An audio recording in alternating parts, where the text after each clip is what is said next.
আপনারা দেখছেন বালিচক ফ্লাইওভারের দুদিকের জরাজীর্ণ যে সার্ভিস রোড, সেই সার্ভিস রোড দিয়ে কিভাবে মানুষ যাতায়াত করছেন, টোটো উল্টাচ্ছে, মোটরসাইকেল পাল্টি খাচ্ছে।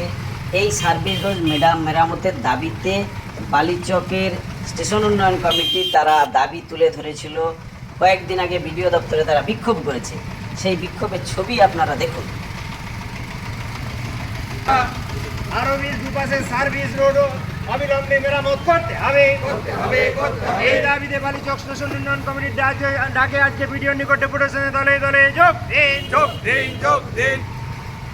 বিক্ষোভ প্রতিবাদ এলাকার মানুষের, যাত্রী সাধারণ সকলেরই, কিন্তু প্রশ্ন উঠছে যে এলাকার প্রশাসনের কর্তা ব্যক্তি যারা রয়েছেন তারা কি এই জরাজীর্ণ অবস্থা দেখতে পাচ্ছেন না? তারা কি এই রাস্তা দিয়ে যাতায়াত করেন না? প্রশাসনের কাছে দাবি তুলে ধরার মতো কি বিষয়, তারা কি এই বিষয়গুলো জানেন না?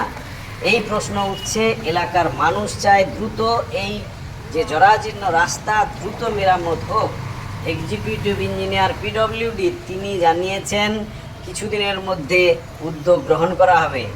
এই ডেবরা ব্লকের বিডিও জানিয়েছেন হ্যাঁ এই জরাজীর্ণ রাস্তা মেরামত করা হবে, কিন্তু বর্ষা শুরু হয়ে গেছে, এখনও পর্যন্ত সেই কাজ শুরু হয়নি। মানুষের মধ্যে ব্যাপক ক্ষোভের সঞ্চার হয়েছে। আপনারা দেখতেই পাচ্ছেন যে কি ভয়ঙ্কর অবস্থা, এবং যানবাহন নিয়ে কিভাবে জীবনের ঝুঁকি নিয়ে মানুষ যাতায়াত করছেন। এমনিতেই রেল ক্রসিংয়ে মানুষের যাতায়াতের যে দুর্বিষহ অবস্থা, সেটা সকলেই মানুষ এখানে ভুক্তভোগী দীর্ঘদিন থেকে।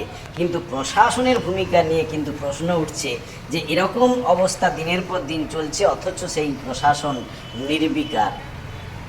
দ্রুত এই রাস্তা নির্মাণের যে প্রতিশ্রুতি দেওয়া হয়েছে তা কি বাস্তবায়িত হবে দ্রুত? এই প্রশ্ন উঠছে।